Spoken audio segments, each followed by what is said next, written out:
Muhammad's followers were kissing his bare body like they were kissing the black stone.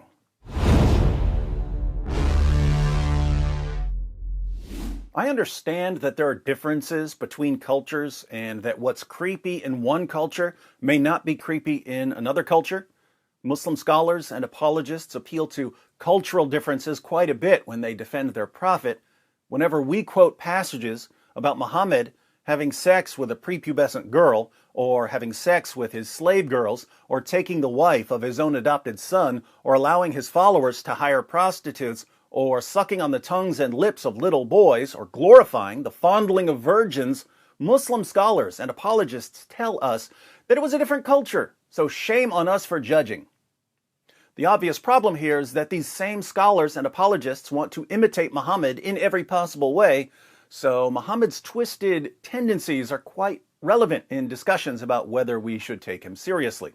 Now, I have an open mind, so I'd be happy to carefully consider the responses of our Muslim friends when we ask them why their prophet would pull up his shirt and let another man kiss his bare body. Of course, our Muslim friends will yet again have to invent a response off the top of their heads because, as usual, they've never heard this before. Their leaders conceal these passages. Let's read a hadith. Sunan Abu Dawud, 52:24.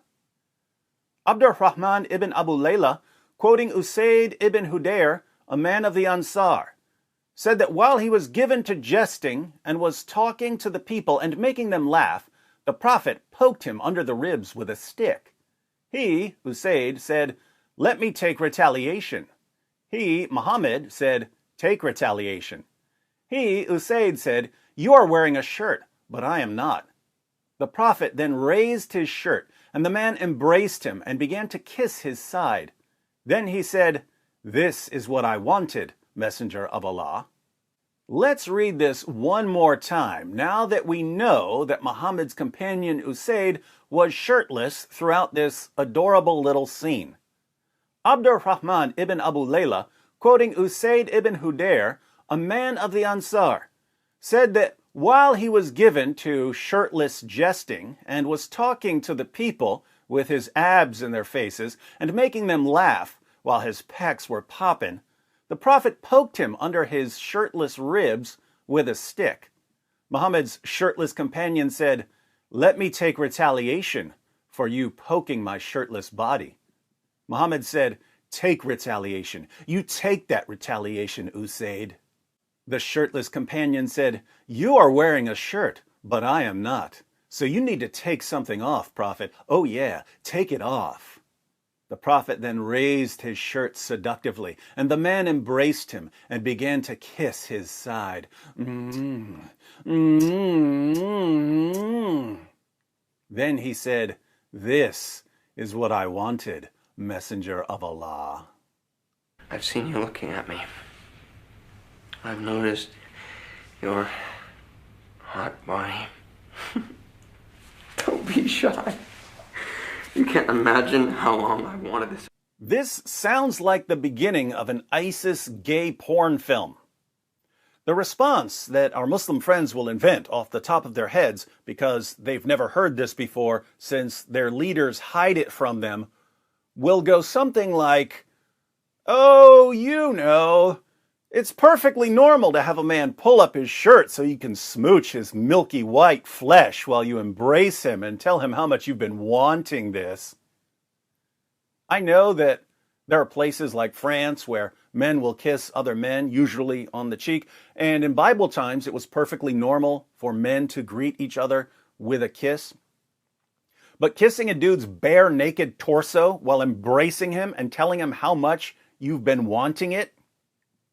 Men, can you imagine hanging out with your friends and you end up kissing each other's bodies? So for me, that would be like me hanging out with John McCrae and Vocab Malone, and Vocab's acting like an idiot with his shirt off, and I jab him with a stick, and he says he wants to jab me back, but he tells me I have to take my shirt off too, and then he ends up smooching the side of my body while embracing me and saying, "Oh, I've been wanting this, David." That would be One of the most disgusting scenarios in the history of humanity, and yet it's what we find Muhammad, the perfect moral example for all mankind, doing with his followers. Now, you Muslims who are going to tell me that this is perfectly normal behavior in Islam, nothing creepy whatsoever, do you seriously think this is normal? Or are you just saying it's normal because you found out while watching this video that your prophet did it, and you've been trained to automatically defend all the creepy stuff that your fake prophet did? If you walked in and found your favorite Muslim apologist with his shirt off, kissing the side of another Muslim apologist who's got his shirt pulled up, you wouldn't find that at all creepy?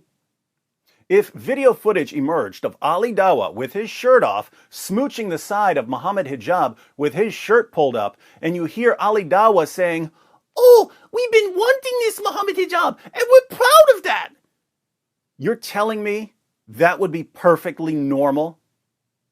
Is that the sort of thing you'd like to watch? You know what? We'll be watching. We'll be watching. If you got to meet Zakir Naik at his house, and you took your shirt off to entertain him, and he jabbed you in your ribs with a stick, and you said, "Oh, doctor, Islam says I get retaliation." And he said, "Brother, make a good point."